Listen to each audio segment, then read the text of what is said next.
मसीह में आप सबको सलाम। खुदावंद आपको और आपके ख़ानदान को बरकत, सेहत और तंदुरुस्ती अता करे।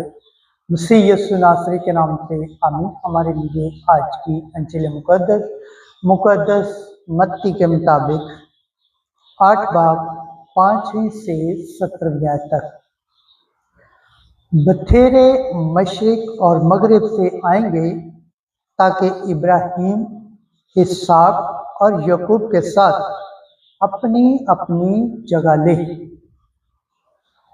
खुदा बाप, बेटे और रूह कुद्दस के नाम से आमीन।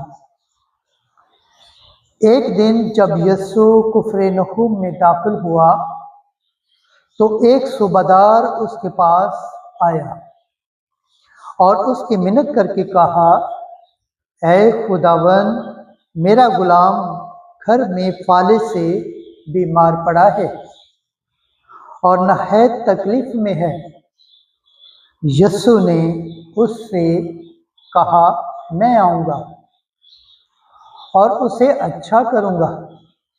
तो सूबेदार ने जवाब में कहा, ऐ खुदावन, मैं इस लायक नहीं कि तू मेरी छत के नीचे आए, बल्कि सिर्फ बात ही कह दे तो मेरा गुलाम अच्छा हो जाएगा, क्योंकि मैं भी आदमी हूँ जो दूसरे के इख्तियार में हूँ और सिपाही मेरे मुतहत हैं।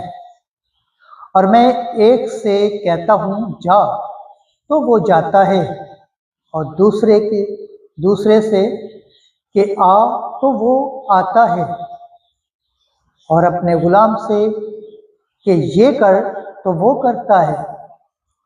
यीशु ने ये सुनकर तहज्जुब किया और उनसे जो उसके पीछे हो लिए थे कहा, मैं तुमसे सच कहता हूँ कि मैंने इतना बड़ा ईमान इस्राएल में भी नहीं पाया। और मैं तुमसे कहता हूँ कि बथेरे मशरिक और मगरिब से आएंगे